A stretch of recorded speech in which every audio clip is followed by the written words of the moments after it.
You're listening to TRE Talk Radio Europe with me, Giles Brown. I'm delighted to be joining you in the studio today. A singer-songwriter of some repute, Zalon Thompson. Zalon. Good morning, What's going on? How are you? Somebody's live and kicking your head there through the week this morning.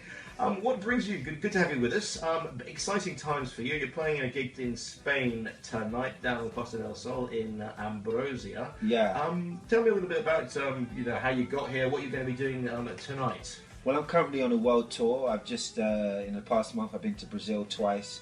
I had done a week in Italy, Spain, Budapest twice as well, and then we've now touched down in Spain and we're ready to bring the soul experience to the people. So we're really looking forward to it. It's down at Ambrosia, and we can't wait. We really can't wait. Now, it's obviously people know you as a singer-songwriter. Perhaps if people don't know you, first off, you are at the moment best known for your work with Amy Winehouse, and what you're going to be doing on the 23rd, this Saturday, is looking back at, because it's the fifth. Hard to believe it's the 5th anniversary of her death. But you worked with her on the Back to Black album, some of the songs on the Back to Black album, and also on the tour as well. Yeah, most definitely. I've pretty much done nearly every show with Amy, bar a few acoustic performances here and there. So it was an amazing, exhilarating experience. I can't believe it was 5 years since she passed away, because I believe I actually was in Spain when I found out. I believe it was Marbella I came to, and I was in Marbella for 4 hours. Before I found out that she had passed away, so I got an emergency flight back home, and my world changed. You know, it was the first person close to me that had passed away. So it's quite ironic that we're here now on the 5th anniversary back in Marbella, and I've made such a transition from doing backing vocal work and to doing my own artistic stuff. So it's quite. It's quite amazing that I've been able to come back to Marbella, the place where I first discovered her passing away, and God bless her soul, because she had done so much for me. So tell me a little bit about how you got to work with Amy, because you, like I said before, you're a singer-songwriter, you were doing your own stuff. I believe it was you were doing some clubbing or playing in some clubs in London, and that's how you got together? Yeah, most definitely. I used to play in 10 Rooms, which was a celebrity club. Every week they used to have a different celebrity, from Pharrell Williams to Black Eyed Peas to Will Smith. And I used to sing backing vocals there. Not a bad gig to have, It's not a bad gig to have. It was just one of those really cool clubs that, it was really difficult to get in.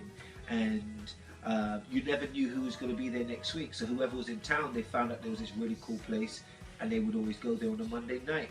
I would sing backing vocals there, but I also would get up and I would sing lead songs as well. I didn't notice at a time, but Amy was a massive fan of mine. And one time when I was performing, I was singing, what song was it? Bump and Grind by R. Kelly. I was singing Bump and Grind by R. Kelly. And, I was on my knees singing to the ladies, and then this small girl comes out of nowhere and is like, "Oh my God, you're amazing." And I'm like, "Thanks, but I'm in the middle of doing my thing. I'm in my groove now, And I'm just like, "Thanks, but I'm singing." And she's like, "No, but you're amazing." And I'm like, "Yeah, okay, thanks, I'm singing." And then the host, Patrick Allen, said, "Ladies and gentlemen, Mrs. Amy Winehouse." She sang. I was like, "Oh my God, you're amazing." And so that was quite a pivotal moment just for both of us, because we became like kindred souls in music, And when everybody else was carrying on with the show, we would go to the corner and just sing. And she asked me to go on the road with her. And it was supposed to be for 6 months, but it ended up being 6 years because the record blew up. Wow. But one thing is that Amy never forgot that she met me and was a fan of mine. So she made it one of her focuses to really highlight myself to the world, which I'm eternally grateful for. So she would always say, "Check out zalononline.com." She gave me 15 minutes in the middle of her world tour. She to perform my own songs. She allowed me to feature on her album. She signed me to her label. So all of this was in process for me to be doing what we're doing now. So I'm eternally grateful for that. I mean, that was one of the things I was going to ask you, because if you're an up-and-coming singer-songwriter, you've got your groove on, you're doing 10 Rooms, you're doing stuff with Pharrell, you're doing things with, you're one of the biggest undiscovered talents in the UK, as it were, and Right. then you're asked to go backing singer for somebody. Who, Exactly. You must think, hang on a second, I could be going Champions League in football terms, but I'm going to Yeah. go down to Championship. Well, to be honest, for me that was, I actually turned the gig down initially. I mean, this is the first time I've actually spoken about it, just because it's not been asked. But I actually turned the gig down initially because somebody asked me to do it, and I said, I'm not a backing singer, no, right? I'm doing my own thing. But she asked me, and so it was different because she called me up, she goes, hey babe, will you come on the road with me this week? Oh, all right. It was only supposed to be 6 months, so I was, in a sense, doing it like a favour for 6 months for a friend. Like, oh yeah, I'll do it for you. But then it just blew up. But the fantastic thing is she never allowed it to go to her head. She didn't allow it to be like, oh, now I'm this big star, now I've got these Grammys, you know. And even when she won the Grammys, you know, I turned around and said, baby, you did it. She said, no, we did it. So she never, the ego didn't go to her head. So it wasn't that she had forgotten. She was very, very inclusive and supportive. But you know and I know that there are a lot of great unsigned artists out there. Right. So what gave you the feeling that, yeah, this was going to be a tour to go on? Because you must get offered all the time. Did your sixth sense and they go, No. with this one, go on? You know, No, not necessarily. I just think it was just because of the connection we had. And it was a new experience. I'd never toured before. I don't really know. You know, it's funny you say that because even when I was doing the 10 rooms, I nearly turned that gig down. Because I was like, I'm not no backing singer. I'm not going to go do no 10 rooms of backing. I don't care who's walking in. Like, that was my thing. And then my friend said, you know what? I think you should do it. It's a good way through the door. And I think sometimes it's good having good counsel around you. Just to, you know, sometimes it's just finding a different way to do things, you know. So, yeah. And you went on tour with Amy. Yeah. And Back in Black became this unbelievable. Phenomenal. I mean, huge. Two questions. I mean, you can't have seen that coming when you went on tour. No. And two, what was it like being in the middle of this you know, this It maelstrom, was this earthquake? crazy. It was crazy. It's like if you imagine going to bed, right, waking up and everybody knowing who you are. That is the best analogy of it. It's like everybody knew exactly what we were doing. You know, I remember like early on. I remember when my mum's friends would say, what's Zalon doing on TV doing those stupid dancing, right? She's Jamaican. Like, what's he doing on TV doing them stupid dancing, right? And but the dancing became quite iconic, and it became a brand of the show. And so yeah, it became something that really stood out. So even when people around the world now, they're like, oh, I remember you, because it was such a massive part of the show. And also, I mean, especially when, you know, I always wanted to be doing my own stuff, right? So when we first started going around, like, for America, so you know, I come from a singing background. My dad was a singer, my friends are singers, and so I remember we was going around, we'd always meet the fans, they talk about how much they love us, etc. Because it goes, oh my God, like, how long have you been dancing for? And I'm like, actually, I'm not a dancer, I'm a singer.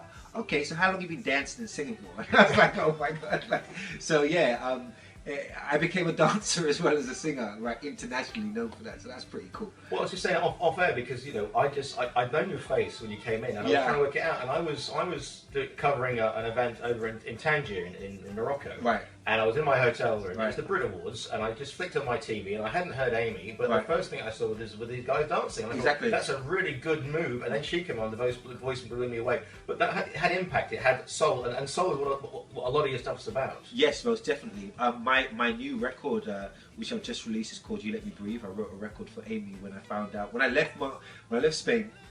I flew to London, couldn't go home because the paparazzis were outside my house. But as I was working on my album, I have an album that Amy helped me to record, which is called Liquid Sonic Sex. That will be out next year. I wrote a song called "You Let Me Breathe." I didn't really write it; it just came out. Because I went to the studio because that's the only place I could go where no one knew where I was, because everything was with my Facebook, Twitter, everything went crazy.